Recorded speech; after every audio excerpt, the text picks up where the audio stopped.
자, 뭐가 좋을까? 그래, 이거. 딱 맞네. 사길 잘했다.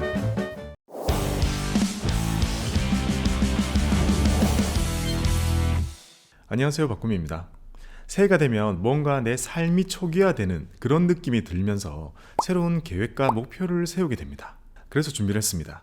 투자를 처음 시작하던 작년 또는 그 이전의 나로 돌아가서 투자 마인드를 다시 탄탄하게 다져줄 전설의 투자책 5권을 소개해드리겠습니다. 올해는 꼭 이거 다 읽으시고요. 흔들리지 않는 단단한 나만의 투자 마인드를 만드시기 바랍니다. 그리고 책의 특성상 제가 내용을 말씀을 드리기가 좀 힘들어가지고요. 둘러둘러 말씀드리는데요. 자세한 내용은 꼭 사서 읽어보시기 바랍니다. 그럼 가실까요?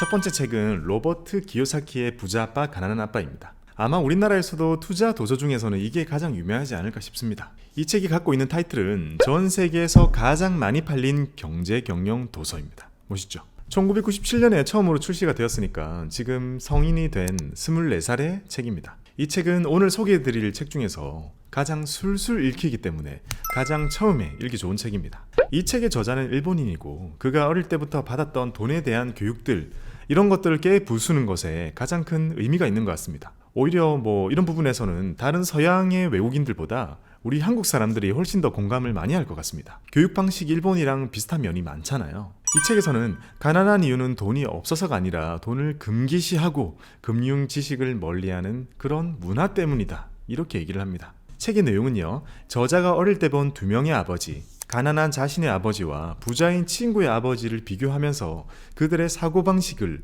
우리한테 말해주고 있고 그게 우리가 갖고 있던 상식을 보통 뒤집어 놓게 됩니다. 가난했던 저자의 아버지는요. 공부도 엄청 많이 하고 학위도 높고 주로 이렇게 가르쳤다고 합니다. 돈은 모든 악의 근원이다. 공부 열심히 해서 좋은 직장을 구하고 위험을 피하고 안정적으로 살거라. 반면에 친구의 아버지는 교육을 제대로 받지 못해가지고 돈을 먼저 배웠고 이렇게 가르쳤다고 합니다. 돈이 부족한 것은 악의 근원이다. 공부 열심히 해서 좋은 직장을 차려라. 그리고 위험을 관리하는 방법을 배워야 한단다. 이렇게 가르칩니다. 최근 몇 년 동안 동학개미운동이라는 말이 나올 만큼 많은 사람들이 투자에 대한 편견이 없어지고 다들 투자를 시작했습니다. 하지만 온라인상에서 보면 다 그런 사람들만 있는 것 같은 착각이 들지만 막상 현실에서 우리가 만나는 사람들 중에 정말 많은 사람이 아직 투자에 전혀 관심이 없습니다. 그런 사람들에게 투자를 알게 하기 위해 가장 필요한 것은 돈에 대한 편견을 없애는 것 이거라고 생각이 드는데요. 이 책에는 그런 가르침을 담고 있습니다. 부자는 돈을 위해 일하지 않는다. 부자는 돈이 일하게 한다. 부자는 자산을 산다. 빈자는 지출만 한다. 중산층은 부채를 자산이라고 생각한다. 가난한 아버지는 독서의 중요성을 강조하고 부자 아버지는 돈의 중요성을 강조한다. 주변의 누군가에게 돈에 대해 띵하는 그런 충격을 주고 싶다면 이 책을 선물하면 좋을 것 같습니다.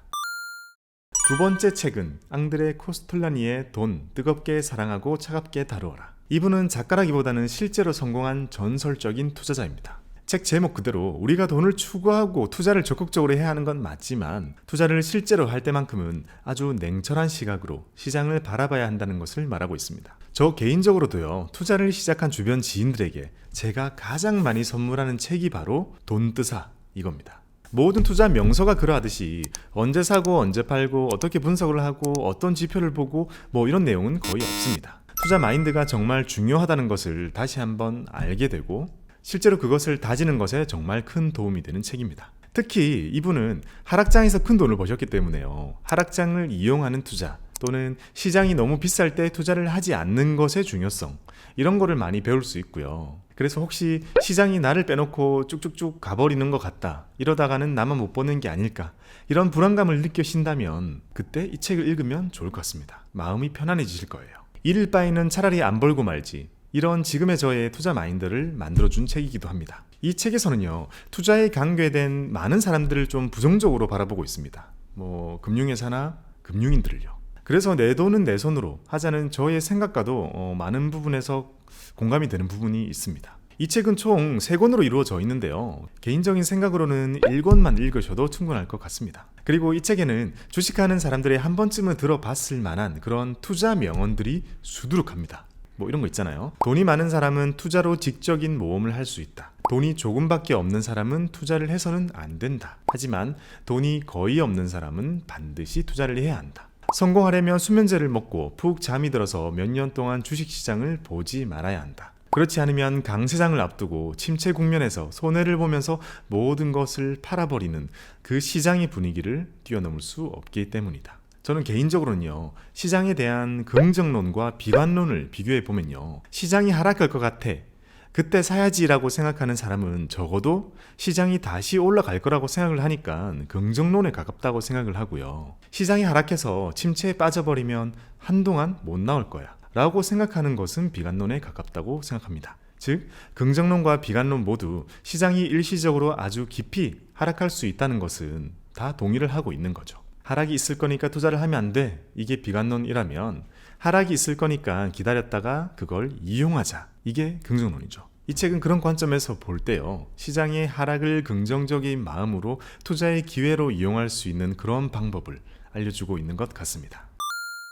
세 번째 책은 피터 린치의 월가의 영웅입니다. 피터 린치는 월가의 전설적인 펀드 매니저입니다. 마젤란 펀드라는 걸 맡아가지고요, 13년 동안 660배로 만든 전설을 쓴 사람입니다. 피터 린치는 그렇게 전설을 쓰면서도 갑자기 바이어를 했거든요. 주식의 종목들은 거의 다 외우면서 딸의 생일을 외우지 못하는 자신을 보면서 충격을 먹으면서 46세라는 아주 이른 나이로 은퇴를 합니다. 보통 금융인들 중에서 그렇게 일찍 바이어하는 사람은 보기 힘들거든요. 월가에서 은퇴를 하고 처음으로 적은 책이 바로 이 책입니다. 1989년에 출간이 되었으니까 이제 33살이 되었습니다. 이 책은 전설적인 펀드 매니저가 해주는 자기 얘기가 많이 적혀 있습니다. 그 속에서 배울 수 있는 게 정말 많죠. 피터 린치의 투자는요, 성장주 중심의 가치 투자가 원칙입니다. 사실 할 수만 있다면 이게 제일 좋죠. 성장주가 가진 그 유망함에 가치주가 가지고 있는 가격 메리트, 이걸 동시에 추구하는 사람이 해주는 말, 뻔해 보이지만 정말 가슴 깊이 새겨야 할 만한 그런 내용들이 많습니다. 나의 삶 속에서 투자 대상을 찾아 헤매는 그런 라이프 스타일 투자, 이런 것도 여기서 많이 강조를 했고요. 제가 이 책에서 가장 좋아하는 부분은요, 전설적인 펀드 매니저가 하는 말인데도 기관 투자자보다 개인 투자자가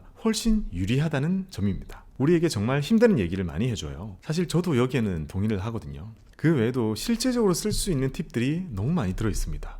대표적으로요, 이 책에서는 주식의 종류를 6가지로 나누고 있거든요. 그 6가지의 종류에 맞는 기준으로 평가를 하고 거기에 맞는 전략으로 투자를 해야 된다고 말하고 있습니다. 저성장주, 대형 우량주, 고성장주, 경기순환주, 회생주, 자산주, 이렇게 구분을 짓고 거기에 맞는 투자법을 말해주고 있는데요, 그것만 하더라도 여러분들께 정말 실무적으로 큰 도움이 될 것 같습니다. 그 밖에도 책이 두꺼운 만큼 내용도 정말 많고요. 이만한 두께의 책은 본 거는 그 성경이랑 동화전과 말고는, 바로 앞에 소개드린 돈뜨서와 마찬가지로 피터 린치도 이 유명한 책에서 똑같은 얘기를 하고 있습니다. 시황을 보지 마라, 단기적인 움직임을 무시해라, 경제 예측 소용없다, 사람들이 공포에 빠졌을 때 주식을 사라 등등, 이런 마인드뿐만이 아니라 주식을 고르는 방법, 분석하는 방법, 타이밍, 시점을 잡는 방법 등 30년 전에 말한 것들이 지금도 거의 그대로 접목이 가능한 것들입니다. 이 책은 제가 생각할 때 투자를 시작하기 전에 볼 책은 아닌 것 같고요. 개별 주식 투자를 스스로 해보고 한 1, 2년 정도 지난 후에 이 책을 보시는 것이 좋을 것 같습니다. 그러면 정말 깜짝 놀라실 거예요. 아마 수많은 구루들의 도서 중에서 가장 실용적인 참고서 같은 책이라고 생각됩니다. 네 번째 책은 워렌 버핏의 주주서한입니다. 제가 갖고 있는 건 이 책인데요, 검색을 해보니까 요새는 이런 책 이렇게도 나와 있더라고요. 어차피 어떤 걸 사셔도 핵심은 비슷할 거예요. 왜냐면 버핏은 책을 쓴 적이 없기 때문입니다. 버핏은 투자에 미쳐있는 사람이라 책을 쓴 게 사실 없습니다. 지은이 버핏 할배 이런 책은 없는 거죠. 하지만 책이 나올 수 있는 이유는 버핏의 회사인 버크셔 해서웨이의 주식을 가진 사람들에게 보내는 그런 주주서한이라는 것이 있기 때문입니다. 주주들에게 전하는 말이 엮으니까 엄청난 책이 되는 거죠. 버크셔 해서웨이라는 주식을 계속 샀던 그 주주들은 이미 부자입니다. 유명하죠. 버핏이 부자로 만들어준 많은 주주들이 있고, 이 사람들은 아주 오랫동안 주식을 팔지 않고 보유하는 걸로도 유명합니다. 그리고 주주총회 때 버핏과 함께 다 같이 모여서 부자 파티를 하죠. 버핏은 몇십 수 앞을 내다볼 수 있는 그런 해안을 가졌지만 버핏 회사의 주식을 가진 주주들은 단기적으로 보는 그런 일반적인 사람들이 많았을 거 아니에요. 그래서 버핏은 항상 주주들에게 편지를 쓰면서 자신의 생각과 비전 이런 것들에 대한 얘기를 계속 전했고요. 그게 지금은 엮여서 책이 되고 있는 거죠. 먼저 이 책은 쉽지는 않습니다. 투자를 거의 안 해본 상태나 조금 해보고 읽으면 너무 지루하고 딱딱합니다. 하지만 경험이 더 쌓이면서 다시 열어보고 또다시 열어보면 다시 볼 때마다 이게 뭐지? 진리가 마치 아무 말도 아닌 듯 너무 당연한 말인 듯 한 줄로 적혀있네? 이런 생각을 많이 하시게 될 겁니다. 개인적으로도요, 아주 가끔 심심할 때 이걸 열어서 생각 없이 읽어보거든요. 그럴 때 이 딱딱하고 재미없던 책이 진짜 한 줄 한 줄 전혀 다른 의미로 다가올 때 나도 조금씩 늘고 있구나 이런 걸 느낍니다. 마지막 5번째 책은 전설적인 고전 벤자민 그레이엄의 현명한 투자자입니다. 벤자민 그레이엄이라는 이분은 지금 우리가 주로 하는 가치 투자에 대한 많은 것들을 실제로 만들어내신 분입니다. 가치 투자의 아버지라도 불리고요. 워렌 버핏의 실제 스승으로도 유명합니다. 그런 말이 있더라고요. 버핏 할배도 벤자민을 만나기 전에는 그냥 단타쟁이였. 이 책이 처음 적힌 건 1949년입니다. 70살이 넘었죠. 전설적인 인물이 정말 오래전에 적은 책이라 뭔가 이런 느낌이죠. 날두가 축구를 잘해, 메시가 축구를 잘해, 아무리 싸워도 호돈신이 떡하니 있는 그런 느낌이죠. 그렇게 오래전에 적힌 책임에도 불구하고 사실상 우리가 정말 가치 투자를 하기 위해서 필요한 것들이 다 들어있습니다. 아무리 세상이 많이 변하고 전혀 다른 기법들이 활용되고 있는 그런 시대지만 정작 가치 투자를 하는 방법은 크게 다르지 않다는 생각이 듭니다. 이 책은 솔직히 술술 읽히는 책은 아닙니다. 일반 투자자들을 위해서 썼다고 하는데 제가 볼 때는 너무 어려워요. 그래서 언제 읽으면 되냐면요, 주식을 어느 정도 해보고 정말 큰 벽에 부딪혔을 때 읽으면 됩니다. 단타도 해보고 증권방송 보고 해보고 친구 따라 해보고 대형주만 사보기도 해보고 여러 가지를 해보다가 정말 딱 벽에 부딪히는 거죠. 더 이상은 이렇게 감으로 주식을 하면 안 되겠구나. 적어도 나만의 논리를 만들어서 과학적으로 투자를 해보자. 그런 생각이 드셨다면 이제 이 책을 읽는 겁니다. 우리가 가치 투자를 실제적으로 하는데 필요한 지식들이 다 들어있고 아마 우리나라의 유명한 가치 투자자들도 다 이 책으로 시작을 했을 겁니다. 투자와 투기를 구분하는 거, 인플레이션과 투자의 관계, 안전마진, 종목을 어떻게 선정하는지 등등 가치 투자를 하실 거라면 평생에 걸쳐 여러 번 읽으시게 될 책이라고 생각합니다. 저는 그렇게 생각합니다. 우리처럼 아무것도 없이 투자를 시작하시는 분이라면 예를 들어 종목을 누군가 슬쩍 알려줄 펀드 매니저 친구가 있다거나 내 돈을 관리해주고 있는 PB 브로커가 있다거나 친구 중에 투자를 아주 잘하는 친구가 있다거나 이런 게 정말 전혀 없이 정말 조금의 유리함도 없는 상태에서 투자를 시작하는 거라면 개인적으로는 이 책에서 얘기하고 있는 가치 투자 방법, 좀 더 구체적으로는 전통적인 가치 투자의 방법이 가장 유리한 방법이라고 생각합니다. 그러니까 뾰족한 수가 없다면 저는 이 길로 가야 된다고 생각을 합니다. 이 책에서는 투자와 투기를 명확하게 선을 그으면서 구분을 하고 있습니다. 투자자와 투기꾼의 차이는 투자자는 주식이 고평가되었을 때 경솔한 투기꾼에게 주식을 팔았다가 주식이 저평가되었을 때 다시 사오는 그런 노련한 사람이다. 이렇게 말하고 있습니다. 그리고 가장 멍청한 투기라는 건 하나, 투자라고 생각하면서 하는 투기. 둘, 지식이 부족한데 본격적으로 버리는 투기. 셋, 감당하기 어려운 거액을 동원하는 투기. 이렇게 말하고 있습니다. 투자를 오랫동안 해오신 분들이라면 책을 읽지 않더라도 이런 것들은 체득할 수 있는 그런 진리라고 생각하거든요. 하지만 내가 투자를 시작한 것이 그리 오래된 과거가 아니라면 1, 2년 정도라면 내가 이 책을 찬찬히 읽어보시면서요, 과연 그동안 내가 했던 것은 투자였는지 투기였는지 한번 되뇌어보는 그런 계기가 되었으면 좋겠습니다.